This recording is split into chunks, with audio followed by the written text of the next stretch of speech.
Well, thank you again for joining us for another episode of Let's Talk, airing every Friday from noon to 1 p.m. here on WIN TV.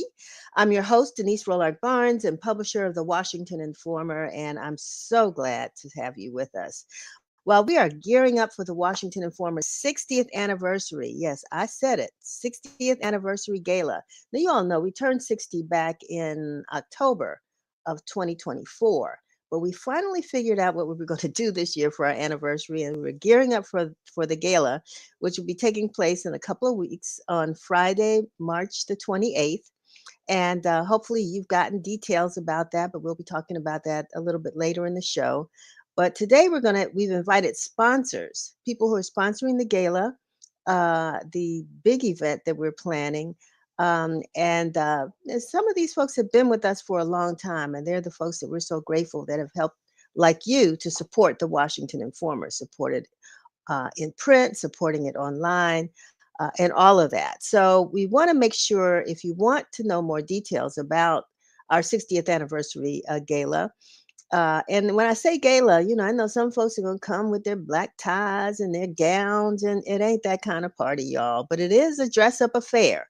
And so don't fret like, oh, I don't have anything to wear, or maybe you do, because we're going to take pictures and we're going to have all of you all on the show. So please go to WIN 60 legacy.com. That's win60legacy.com. You can go there to hear more about or see more about what we have planned on March the 28th. You can also still become a sponsor if that's something you want to do. And you can purchase your ticket at there as well. So there's still only a few remaining left. So we want to make sure that you are able to join us if you so choose. We don't want you to be late for the party. We want you to be there and just have some great fun and excitement with us as we honor, because it's legacy. So we're talking about family owned businesses like the Washington Informer, and we will be honoring five individuals who represent Washington, D.C. based companies. Most of them are Black owned companies, or what I call Black serving companies. And, there are generationally owned right now. So some of them are much older than the Washington Informer. And we want to make this a continuing event. So this is our first year honoring legacy owners, and because the Washington Informer is one of those as well, these are the organizations and the companies that I would say are pretty much the backbone of our community. So anyway, go to win60legacy.com, check it out, and if you're still interested in sponsoring or purchasing a ticket, it's not too late. Don't forget to pick up a copy also of this week's Washington Informer. I always like to show the print edition because in 60 years, we're still printing, and hopefully we'll continue to. I know that there have been some stories out there about what this these tariff wars that are beginning, how that's going to impact the newspaper industry, because a lot of newsprint is purchased from Canada. And so we're just sitting on the edge of our seats to find out if that's going to impact us here at the Informer. And if it does, we're definitely going to let you know, because this is going to be more of a reason why we need your support. But pick up a copy of this week's Informer. There's some great information in here. We also have our health supplement. Health reporter Linda Way Balakazi focused this week's issue on women's health.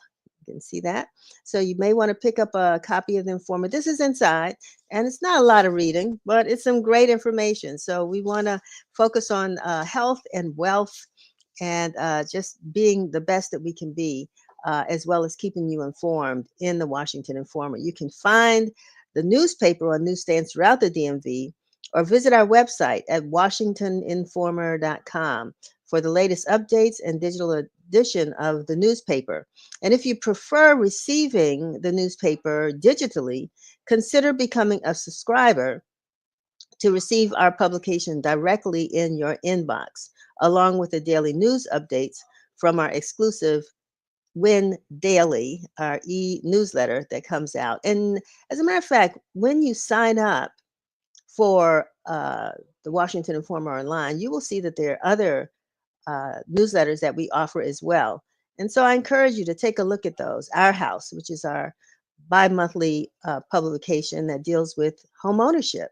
JP Morgan Chase Money Talk, which is about finance. Win Africa, which talks about Africa and the Caribbean and other news around the diaspora, as well as Word in Black, which is the national news service that we're a part of with 10 Black owned newspapers across the United States. And we're providing some great content there so that you can know what else is going on in the country in addition to what's happening here in the DMV. So go ahead and check them out and sign up. And, again, if it becomes too much for your inbox, you can always unsubscribe. But we certainly would like you to become a part of the Washington Informer family. And while you're at it, be sure to follow us on the Washington Informer on all of our social media platforms. And as you tune in today, share this broadcast on your social media platforms as well. You can follow us on Facebook, Instagram, Twitter, TikTok, Threads, Nextdoor, LinkedIn, YouTube. And we may be adding some more because there are a couple of other social media platforms that I'm glad to see some Black folks stepping up into the space. And we certainly want to be a part of that community as well. This Sunday, March 16th, will be Black Press Sunday. We will be celebrating the 198th anniversary of the Black Press, meaning that the first Black-owned newspaper in America was published on March 16, 1827, almost 200 years ago. And the Washington Informer, the Washington Association of Black Journalists, the Afro and Metropolitan AME Church are inviting all Black journalists, no matter whether you work for Black Press or who you work for, or any of you all that are in the PR field, or any of you who support Black-owned media, or support Blacks in the media. We hope that you will join us at Metropolitan AME Church, located at 1518 M Street Northwest, for a wonderful church service that I think Reverend William Lamar, pastor of Metropolitan AME, is planning for us. The service will start at 10 a.m. Again, that's Sunday, March 16th at 10 a.m. at Metropolitan AME Church, 1518 M Street Northwest. And the flyer is there, and we hope that you will join us. Someone asked me today, Jamon, do I need a ticket? When's the last time you've been to church? That's why we want you to come.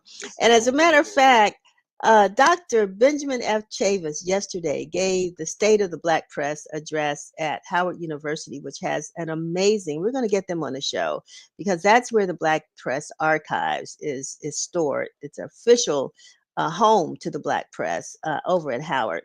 But and they're doing amazing work, digitizing Black newspapers, digitizing records, digitizing photographs, and also utilizing AI to make it easier. So when you go in, you can get information, and your responses will come from a Black-owned newspaper. I mean, that's like, this is what I'm talking about. If we're going to be in this space, we need to be in this space.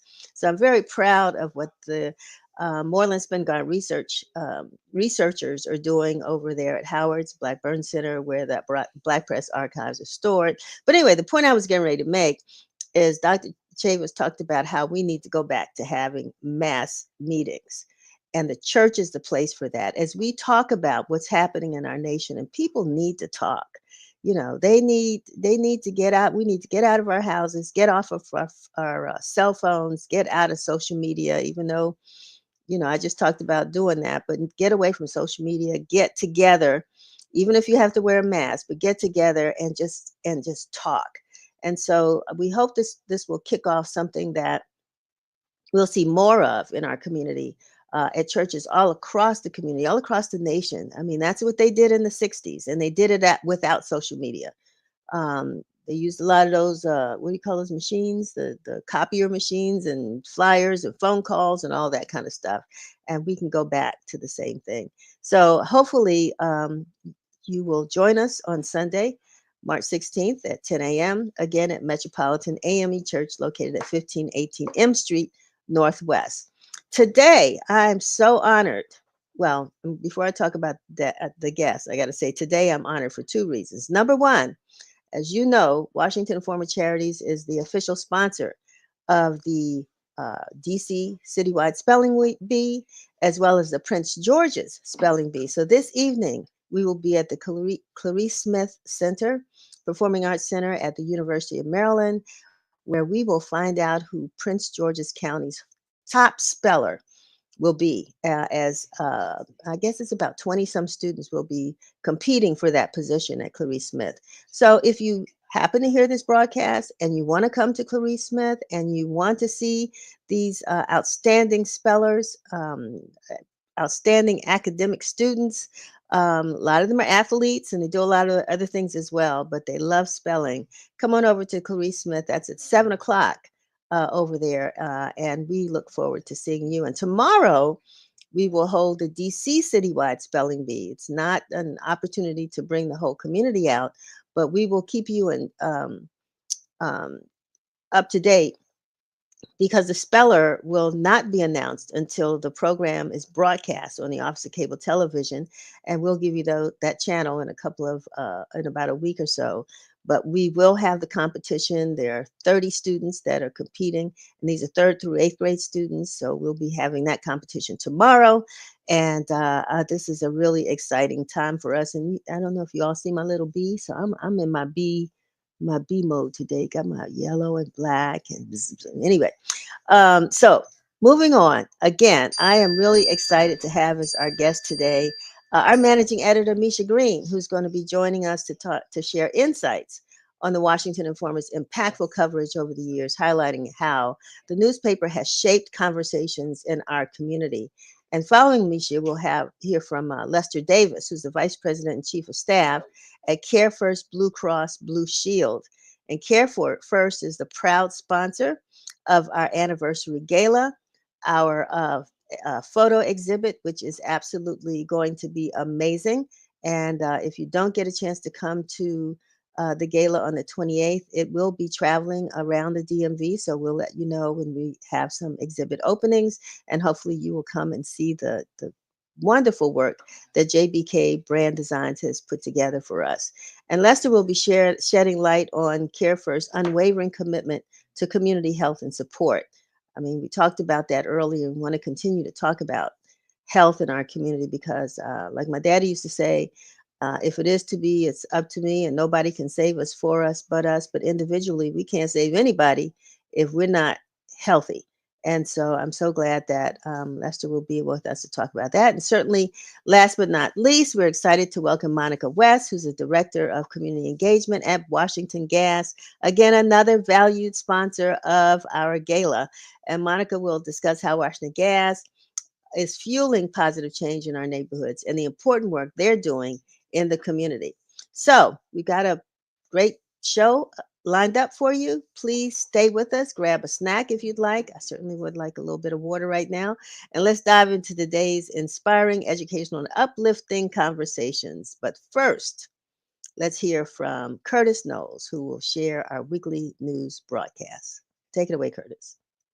This is Win TV News, bringing you the news that matters. People in the D.C. area used to seeing firefighters show up to burning buildings wearing top-of-the-line gear. Other parts of the world aren't so lucky. This is being remedied through a donation from the Prince George's County Fire and EMS Department, which will give firefighters in Liberia a little more protection. The donation comes from a meeting between Prince George's County Council member Walla Blagay, whose father is from Liberia, and Liberia's Vice President Jeremiah Kong, who recently visited the D.C. region. 40 sets of the standard firefighter personal protective equipment, items such as boots, pants, and helmets will be included in the donation. More than 1,000 people streamed into the ballroom of a hotel in College Park, Maryland Wednesday in hopes of finding new job opportunities following federal layoffs. The job fair was organized for current and former federal workers. Dozens of state and local agencies, as well as private sector representatives, were giving out water bottles and goodie bags, with some employers even offering job interviews on the spot if certain skills matched up. Acting Prince George's County Executive Tara Jackson commented saying, quote, that it's still too early to assess how big of an impact the layoffs will be on the county, and that the county government is trying to respond as best as we can. Under a directive by D.C. Mayor Bowser, district workers have begun painting over art in the Black Lives Matter Plaza, which she publicly commissioned in 2020 in response to the racial justice movement that escalated after police-involved murder of George Floyd during the height of the COVID pandemic. Bowser's most recent decision to remove the big bright letters covering 16th Street Northwest in front of the White House was under pressure from current Trump administration and the GOP majority on Capitol Hill. Last week, Representative Andrew Clyde introduced legislation threatening to withhold funds for the district if the slogan wasn't removed. In addition to removing the sign of solidarity for racial equity, it also called for renaming the area Liberty Plaza.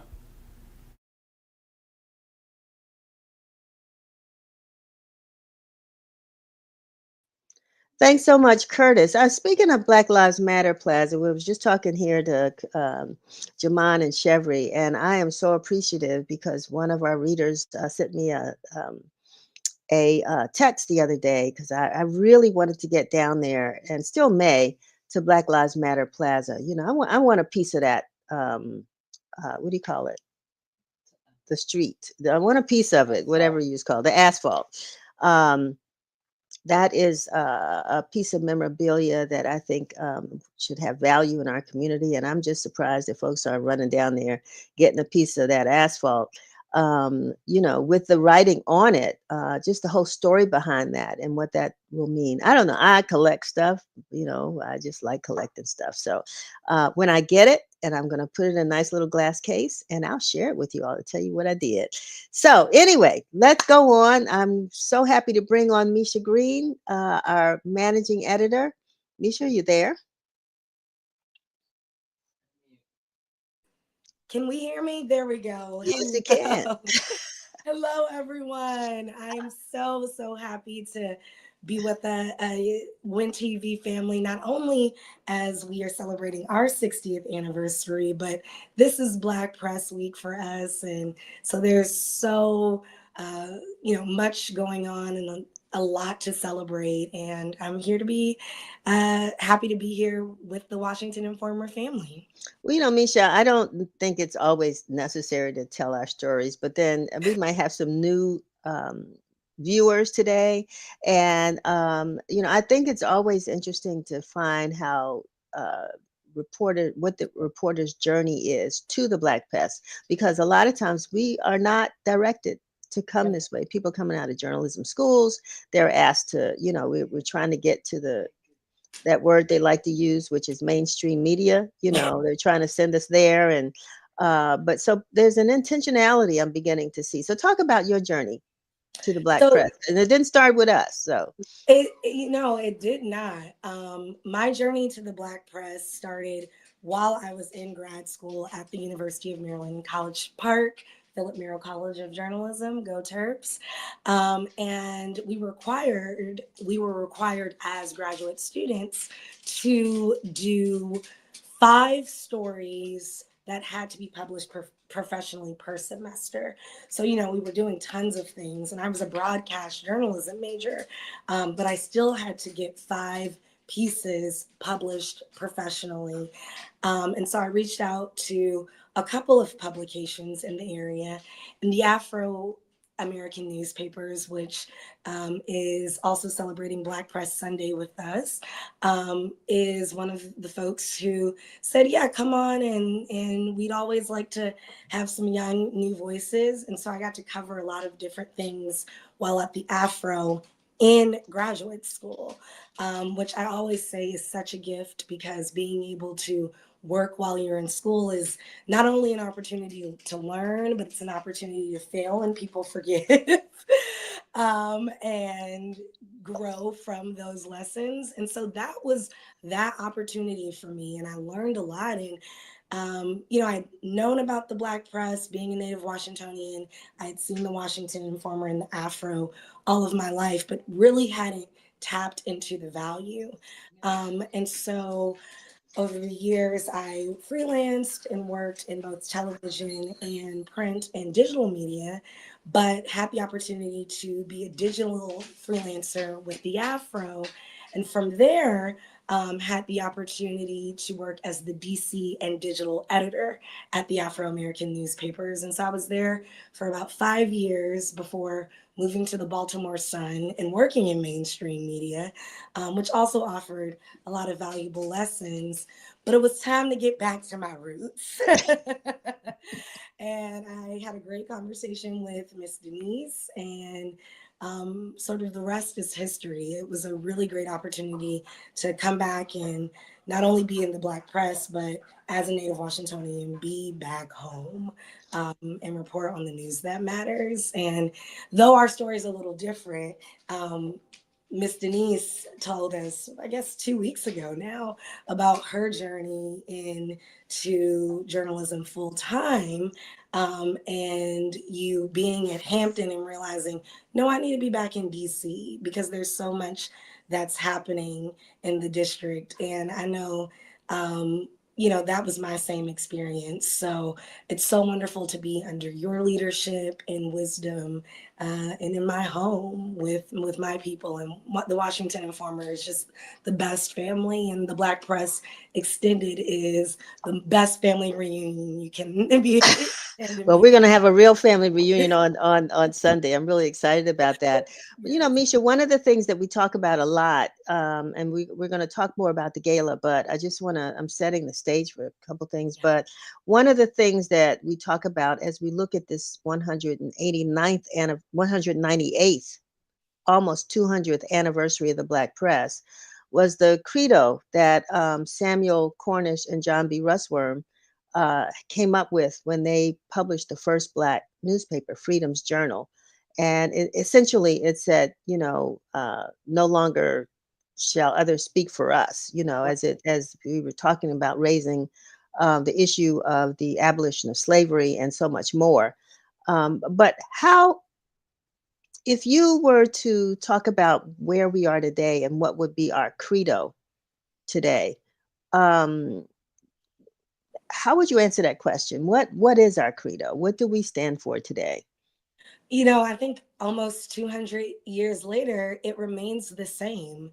We're not allowing anyone else to speak for us, and we're telling the stories that matter, not solely to entertain folks, but it's to educate people, to engage them, and to offer call to actions. And so, calls to action. And I really, yesterday, as we listened to so many speakers talk about the history of the Black press and the wonderful work that's happening, it seems to me that remains the mission across the more than 200 publications within the National Newspaper Publishers Association.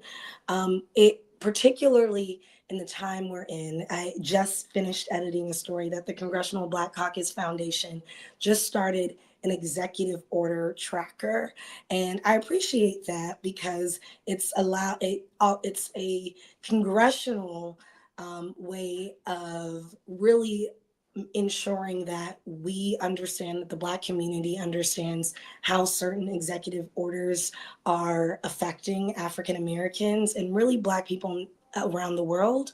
But I want to say that the Black press has been doing that every single day for 198 years, and we don't plan on stopping. Exactly. And, the other, when I think about,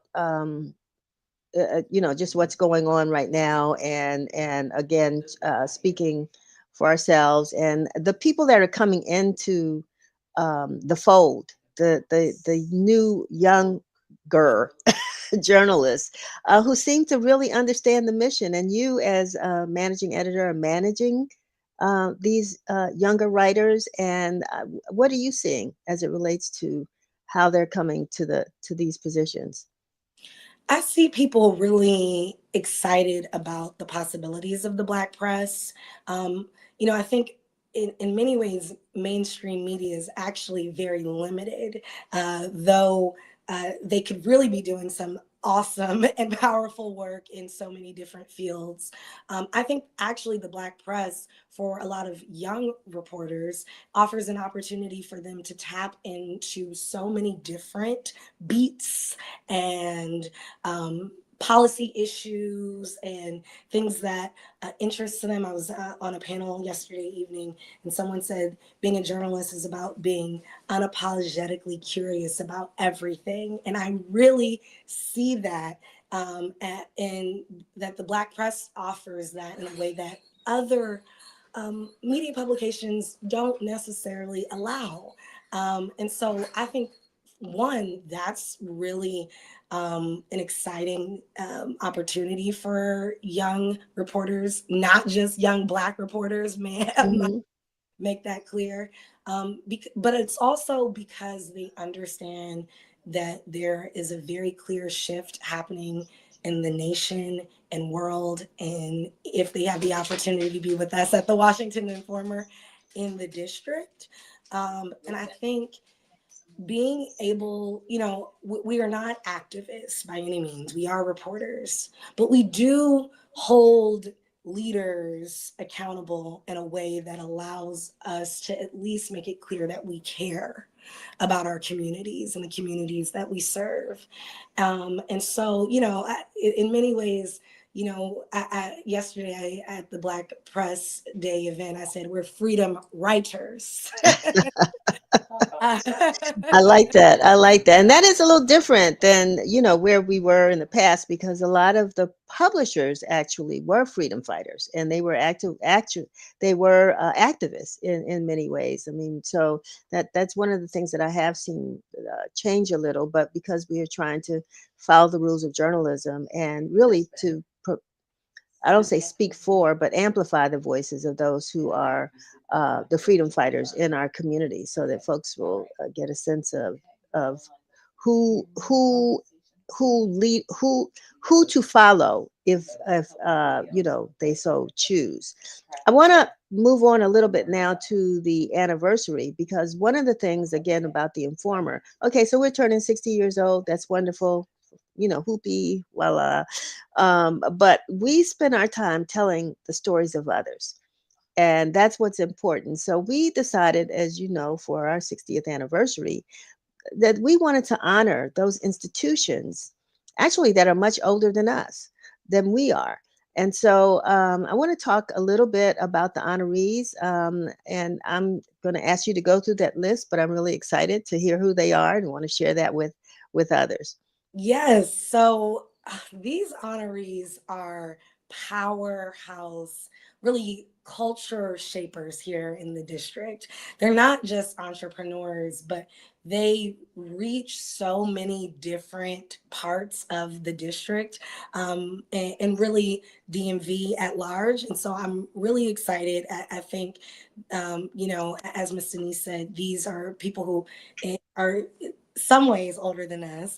But I also think it's really exciting that we've been a part of telling their stories, and every single honoree has pointed that out. So, first is the Ali family, Kamal Ali, but the Ali family in general, for Ben's Chili Bowl, as well as Stacy Lee Banks, and again, the Lee's family at large, for Lee's Flower Shop, Adam Levin, and you guys are going to hear me say this, the Levin family crew, for Chuck Levin's Washington Music Center, Stefan Lockridge, who he gets his sort of own individual shout out there, but we certainly are celebrating the Lockridge legacy and all that the William O. Lockridge Community Foundation does, with Stefan as the vice president, as well as his really, at this point, he's so young, so it's interesting to say, but I think almost 2 decades of work in education. And you know that his uncle, Calvin Lockridge, was Yes, former president of the school board. school His board. father was a member of the school board, and here's odd, but unusual, but exciting to know that you have three Black men who Yes, have built their careers in education. absolutely, absolutely. And we've done a lot of stories at the Washington Informer about the disparity in African American male educators. So to see the Lockridge family continue that and really emphasize the power of African American men in education is great. Um, Cheryl Lofton of Lofton Taylors and is also one of the honorees. And we not only hear the background of her story as a little girl watching her grandfather be really set the stage for how African Americans donned fashion, to now being the go-to person for many women of all backgrounds here in the district, and really emphasizing, I learned we need a tailor. Women need a tailor.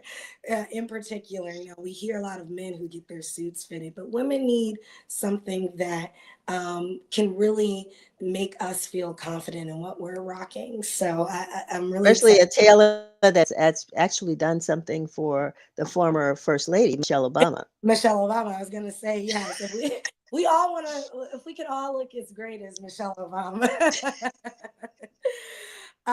B. Doyle Mitchell is the last, but certainly not least, honoree in the amazing work that the Mitchell family, again, 3 generations, if not more at this point, of Industrial Bank. And so we're really excited to have him. And I have to brag a little that he said in his article that we were one of the best honors he's ever received, because the Washington Informer is a legacy organization, and again has been really instrumental in delivering news that's important to the African American community, and really, again, the nation at large. I sometimes see the folks sharing our articles from Idaho and Iowa and places where you're like, Oh oh, yeah, yeah, yeah. they care about what we're doing here. Exactly. Well, Misha, I'm really, really happy that you were able to join us to really talk about what we have planned. I mean, there's so much more. There's the exhibit, that's coming up, and I'm trying to get, I'm trying to read Chevy's face over here. I don't know if she's trying to tell me. I don't know if there's a montage we're supposed to do or what's supposed to happen, but at any rate, and then I don't know, but. I'm excited about the montage. I will say I had sent our production team in the back that a worker came. If you all were hearing background noise, I did, yes. so apologies to that. But he's out of my house, so. All right, good, good, good. So I think, do we go now to this, or To the I montage. keep talking? Oh, Okay, we okay. can continue chat. I think that was their warning. Okay, she wants But me I'm to good. follow the script here. So let me read what Chevy so well prepared for our viewers today. So it goes like this. I too am proud to be a part. Is that your part? I too am proud to be a part of a legacy that was born at a time when the very air was charged with change. My father, Dr. Calvin W. Rolock Sr., founded the Washington Informer in 1964 at the fever pitch of the civil rights movement. He believed that if there was to be change, it was up to us, to you, to me. If it is to be, it is up to me, he'd say. Repeat this 20 times. Those 10 words have echoed, 10 words with 20 letters, have echoed in my heart since the day I took up the mantle he left behind. The Washington Informer isn't just a newspaper, it's a lifeline, a mirror reflecting the struggles, aspirations, and triumphs of our community. For 6 decades, we have been here highlighting the stories that often go unheard in the mainstream. From the March on Washington to the election of our first Black president, we've documented our history because our stories, your stories, matter. They always have. To make sure we tell our stories, we have organizations, supporters behind us. And so I will talk to those individuals in a few minutes, and look at that. That was All so. right. So thank you very much. Yes, that's our story, and I'm glad Sherry put that together for us. But Misha, I do want to thank you for your time and how much you have brought to the Informer. I'm being very serious now, because it's not. My dad used to call this a weekly, WEAKLY newspaper, and I think as one of the remaining 1 or 2 or 3 newspapers in this town, um, you know, we have to be as strong as we can, because our community needs us. And I think you get it. I think you've done it. And I really appreciate what you brought to the Washington Informer. Well, thank you so much for your amazing and just strong, fearless leadership, Miss Denise. We appreciate you so much, and I certainly am the most, well, like I see your mom is watching, but I am your biggest cheerleader, no question.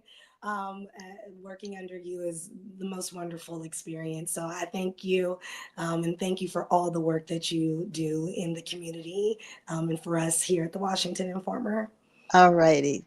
So we got spelling bees and we got a lot going on this weekend, Black Press Sunday. So if I don't see you before then, I'll see you on Sunday. Oh no, I'm going to see you tomorrow at the spelling bee. So I Oh, need to get yes. yellow and black like Yeah, you. get your yellow and black. Your little bzz. Okay. Thanks a lot, Misha. All righty. And thank you all for who are watching. Yeah, she mentioned my mom, who is Vera Abbott. You see her in the comments there.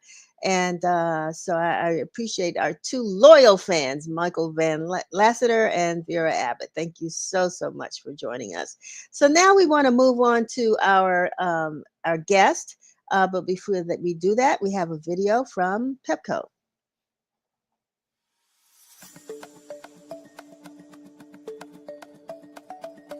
Congratulations on 60 years of service to Greater Washington, D.C. Your legacy as a trusted news publication, amplifying Black voices and serving as a beacon of advocacy, is deeply rooted in the history of our great city. For nearly 2 decades, The Informer has been an exceptional partner to Pepco, embodying our mission for creating opportunities for all. Much like The Informer, we believe in the power of representation, and we are strongest when our workforce reflects the diverse communities we serve. It's why we partner with HBCUs and local educational institutions to place more Washingtonians on pathways to life-sustaining careers. Here's to 60 more years of celebrating the people of DC and the amazing place it is.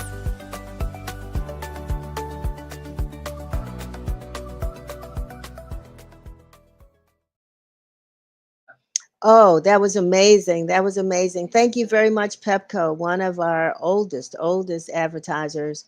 But we'll talk about that a little bit later. I think we also have a video from CareFirst. Right. How does CareFirst BlueCross BlueShield build healthier communities? With accessibility. At DC Prep, we help students from DC's underserved communities achieve their dreams through access to strong academics and social-emotional education. So we need a healthcare partner who can be there for our teachers just as much as we are there for our students. CareFirst delivers high-quality care that's accessible, and they actively work with our staff so they can be at their best for those who need it most. We have commercials. I'm so excited. Thank you, Lester. Welcome to Let's Talk. Are you there? Lester, are you there? Lester Davis, Vice President and Chief of Staff at CareFirst. Let's see if we can get him on. But you know, one of the things that I'm really proud to hear, actually in both of those two pieces, is the continued dedication to diversity. And we know that DC is a very, very diverse community, and to have companies that recognize the importance of the various members or residents that live in not only in the district, but in the DMV, and their continued to support for the institutions that serve our diverse community really says a lot about these companies. And so I'm hoping that we can get Lester Davis back on. Again, he's the Vice President and Chief of Staff at CareFirst BlueCross BlueShield. You know, the new arena over here. Huh? Yeah. Oh, okay. We have a video for that too. The new arena. Are we going to use that now? The new arena over here. It used to be the entertainment and sports arena over here. Now has a name. And so let's look at that video really quickly.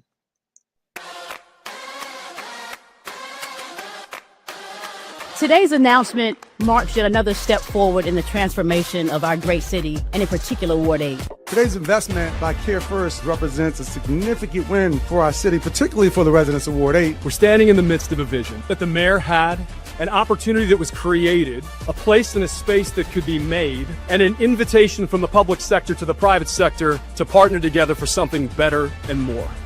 We are fulfilling our commitment to the district by launching an innovative partnership with CareFirst. Our partnership represents the beginning of a new era. Having the mayor as a partner, having Events DC as a partner, having community members as a partner, this is the only way that we're going to have those long-term changes. I really am so pleased that CareFirst is going to be that trusted partner for years to come. What this arena represents is really an opportunity for us to provide a platform for those in and beyond the community to ultimately invest here and outside in what they need. This is more than signs and seats. This is a symbol. This is a statement of intent. This investment represents a long-term, multi-million-dollar commitment to community.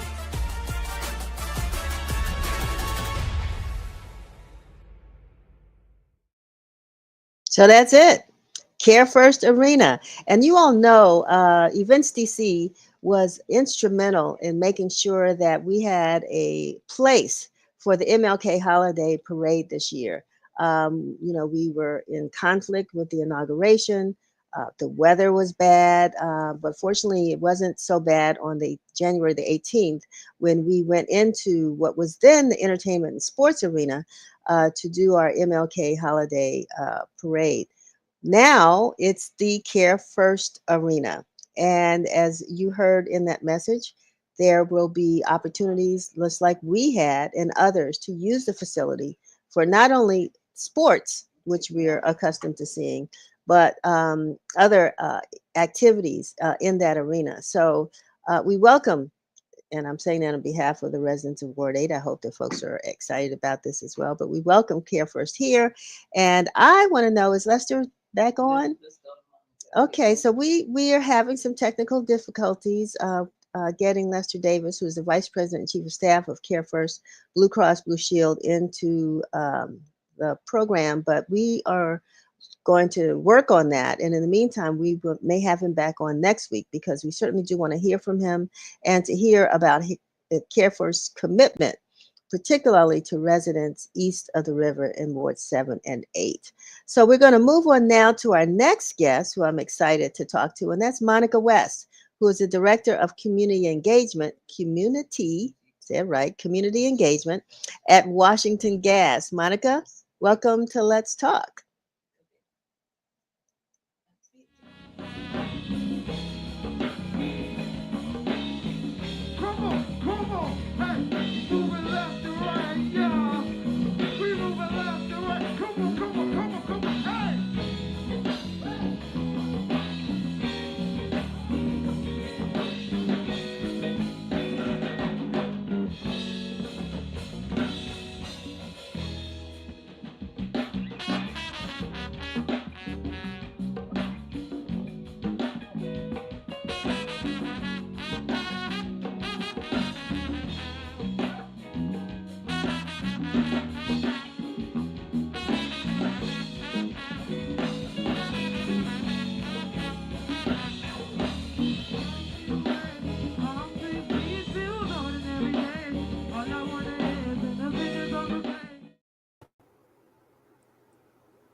Monica. Yes. Welcome to Let's Talk. How are you? I'm very well, thank you. It's good to meet you. My pleasure. It's good to have you.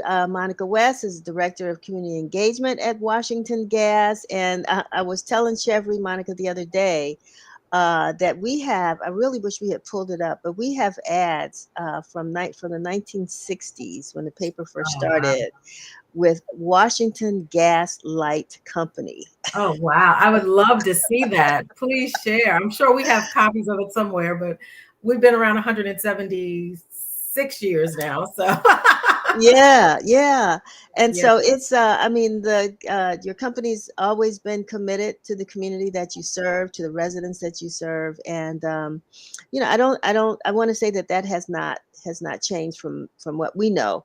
Yes. And we're so glad that you're here with us. So tell us a little bit about your role at Washington Gas. So I have been with Washington Gas about almost 6 years now. And so, but I come from a space of community engagement and community affairs. I worked very early in my career for C-SPAN, a television. Of course, everybody knows C-SPAN, particularly late. So I started there. Then I moved into radio, worked for someone a name you probably would know, Alma Arrington Brown, who is now gone on to the ancestors. But she and I worked in radio. She was a big mentor for me. And then after that, left, went to banking, local government, and now I'm in the energy space. And so I've always worked in this role of connecting residents and customers to information, keeping them aware. It's personally important to me because I am a native of the Washington area. And so it's important that the people that I live in and work with and family members are aware what's happening in our city.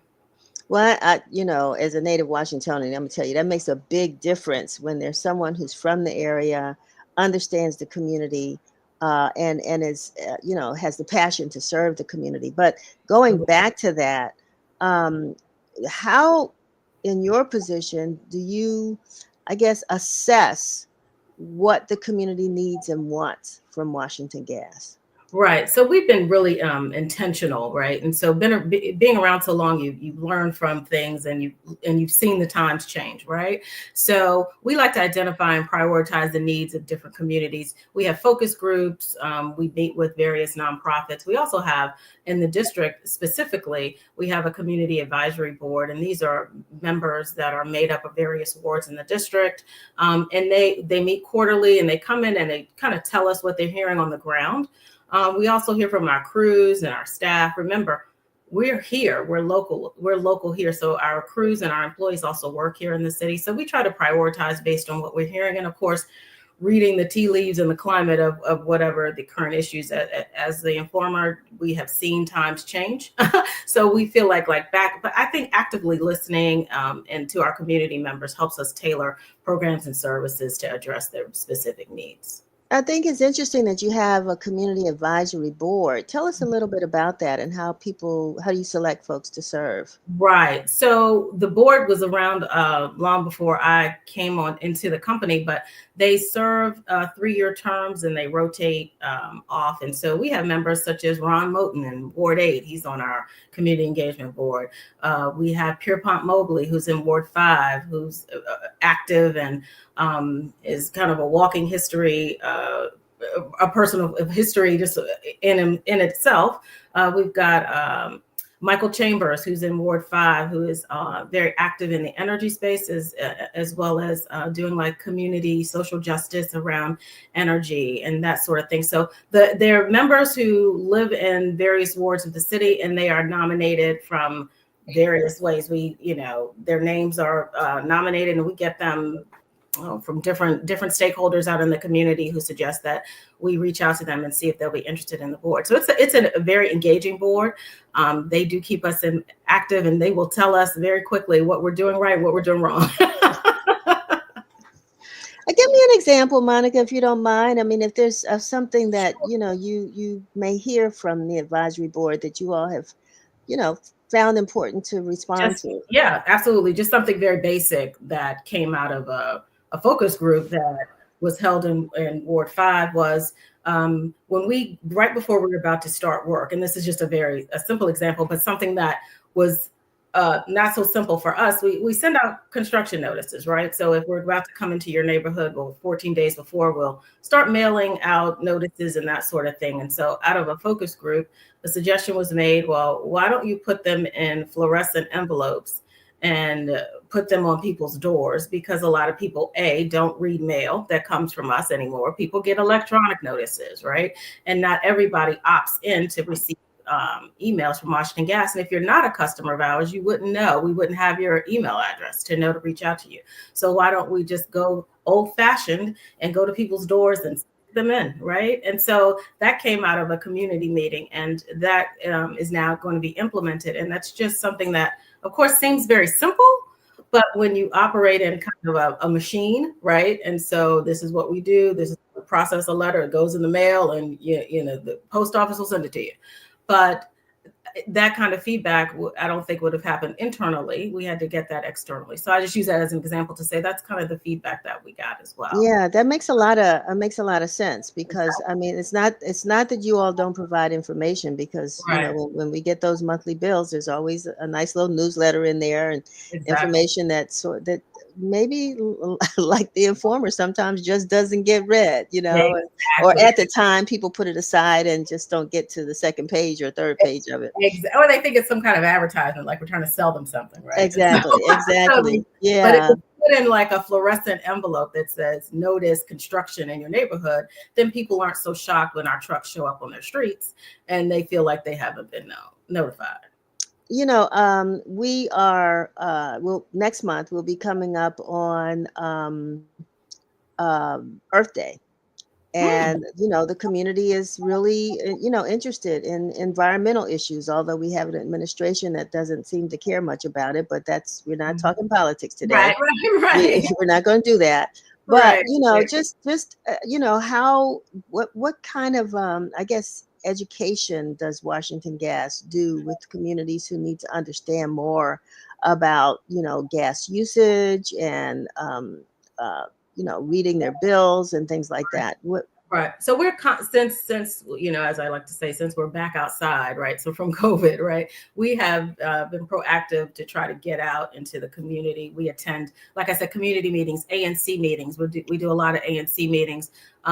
Just in our Prince George's County territory, we've been doing a lot of town halls, addressing people's concerns about recent increases to their bills. And we've been doing that with our partners at Pepco. So I was excited to see their anniversary video played during this taping, because we have been partnering with them to go around to our territories and our communities to try to educate our customers. And not just now, but just period, right? So we go to festivals, and if we're invited, we go to a lot of community events. We're doing one next week for ANC in Ward 8 to talk about, again, billing concerns that many residents have seen increases in their bills because we've had an unusually cold winter. So we try to take advantage of all opportunities to reach customers any way we can. We also do have on our website a lot of energy information, because we understand that people get a lot of information now on their cell phones. And so we have a mobile app, and you can go there and get a lot of information as well.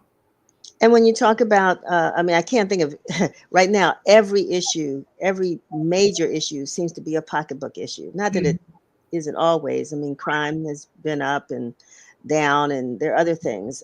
But, you know, pocketbook issues really do seem to be impacting people the most.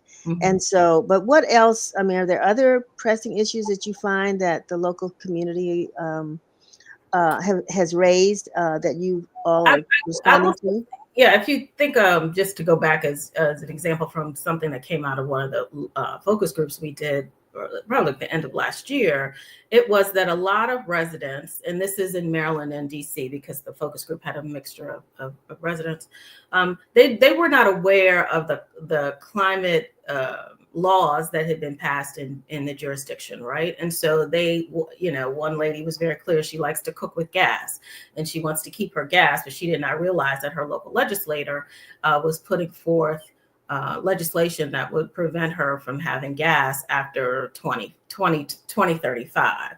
And so those are the types of things that I think there's so much out there. People have to decipher what's real and what's not, right? And so she was concerned that her choice was being made for her about going all electric when that's not what she wanted to do. So we take these opportunities to visit the community and talk to people one-on-one, not just about billing, but about their choice, right? And so it's not either or, it's not gas or electric, you can have both. And so we really try to educate people on that as well as their usage. So it's interesting because we did talk a little bit about sustainability and you know, sustainable energy solutions.